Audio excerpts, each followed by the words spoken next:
This clip is brought to you by SaveWithConrad.com.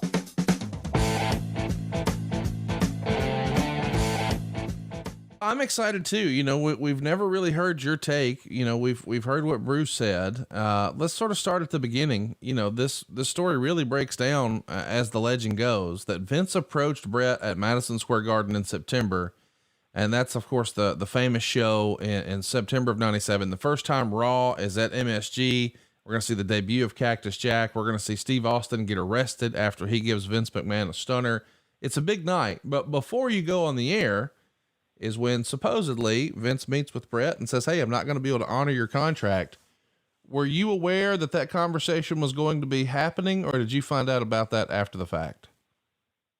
No, absolutely. I was aware of it. You know, Vince had, you know, with WCW, you know, printing money down there on Billionaire Teddy's, a printing machine down there, and Atlanta, a little bit south of you. It must grow on trees in that area there. But you know, he was making all these obscene and insane offers to our talent, and we had gotten into a situation where there was a little set through between Bret and Undertaker, because Undertaker had signed a deal and which made him the highest paid. Of course, Bret was champion. Bret felt like he should be the highest paid. So Vince really couldn't meet the deal, the dollar figure. So he went and he just extended it for almost I think it was a lifetime. I didn't know I didn't even know it had a time limit on it. I thought it was a lifetime contract that he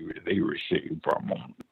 And so which equaled out to a hell of a lot more money than what he would have made, you know, with all the money up front there. So, yeah, I was totally aware of the meeting, and I was aware of the results of it. Well, so now we're in a spot where when this meeting happens in September and Bret is told, "Hey, I can't honor the contract. So if you want to go negotiate with WCW and see if you can get that same deal that you passed up on a year ago, by all means do." Now, what's weird is Bret is the current world champion at the time, and we're starting to build towards, of course, Survivor Series, and that's what we're going to get to. But were you concerned when you knew that the chairman was having this conversation with Bret and he was the champion? Did you think maybe he should have gotten the belt off him before he had that conversation?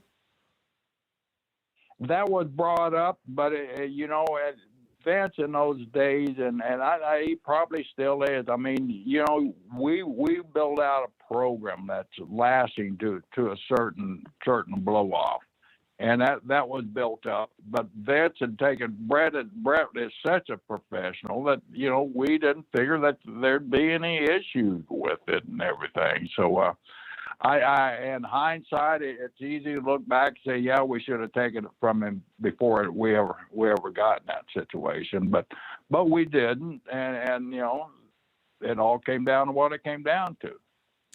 So, hey, it's Conrad Thompson. Thanks for checking out the podcast here on YouTube. Be sure to hit the subscribe button and the notifications bell so you get a notice anytime we upload some new content. And go save yourself some money right now. If you're in a 30-year loan or you have credit card debt, it's not a matter of if I can save you money. It's a matter of how much. Find out right now for free at SaveWithConrad.com.